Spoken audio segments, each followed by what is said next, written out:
Like I said before, all relationships that are God-centered or focused can work, even long-distance ones.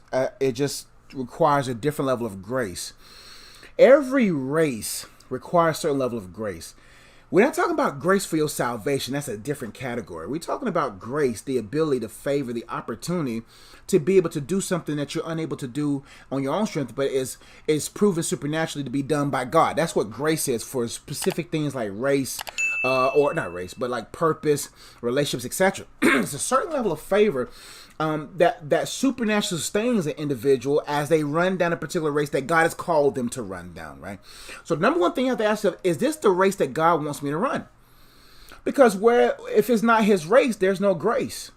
There's no favor for it. Then it's going to be all grind. It's going to be all grit. It's going to be all you. It's going to be all y'all versus God.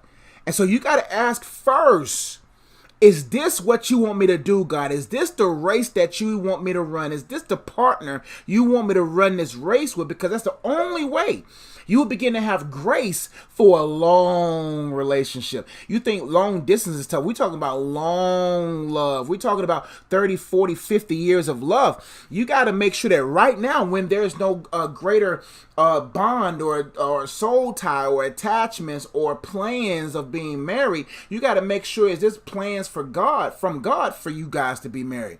So the number one helpful tip is to realize, is this even of God?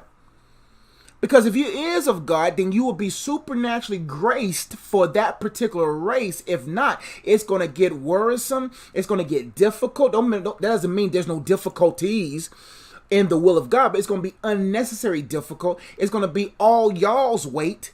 And then y'all setting yourselves up for God to have to redeem it and renew it and make it work and end up being God's permissible. Well, God will permit it, but it wasn't the legitimate one, right? So just because he's a man of God doesn't mean that's God's man for you, right?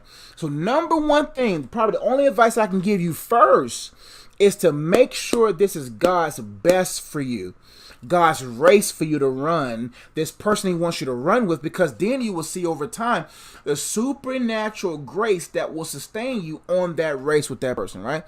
And the rest is just keep communication alive, keep respect alive, and keep hope alive. All right.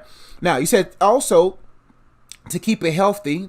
The only way you can keep it healthy is to make sure y'all both are healed. There's no health without heal. Right? You have to be healed in order for something to be healthy. So before you even get into that, you got to make sure that you're completed in God, he's completed in God, so y'all don't deplete each other, right? And what I mean by that is, long distance relationship will cause you to be distracted to a degree, or any relationship will cause you to be distracted from your main relationship. So the thing is, where there is distance, if God has gave you permittance with this distance, then you got to continue to invest in time with him so that you can be sustained with the level of joy, love, peace, self-control, all that kind of stuff, to make sure that this thing don't become lopsided while it's being graced for the race. But you, in your own individual corner, got to make sure that you're healed from any emotional trauma or drama, etc., soul ties, whatever, so that you guys can end up having a healthy relationship. He also says what to do when a toxic situationship keeps contacting after being blocked. Keep it blocked. Don't pay it no attention. Eventually, when you ignore something long enough, it ends up going the other direction. So keep ignoring it. Keep ignoring that, and make sure that you're not still toxic from that toxicity. Make sure that you continue to walk in love with that person. I mean, walking in love, blocking somebody is walking in love, because you got to love yourself. And so it'll eventually fade away. Do not give attention to it, because a demon is not going to waste his time in a place that someone is not giving time to it. Hope to help. Thank you so much for watching this video. I really hope you enjoyed it. And if you want to engage more content, make sure you check out the videos over here. If you want to learn more about the books that I've written or the cards that I've created, or ways that you can support and engage with what I do online, make sure you check out the links in the description box below. And if you've been watching this far, you haven't subscribed already, go ahead and subscribe, hit that bell, and make sure you leave a comment. I would love to read it and would love to engage and be your coach online. I'll see you on the next video. Peace.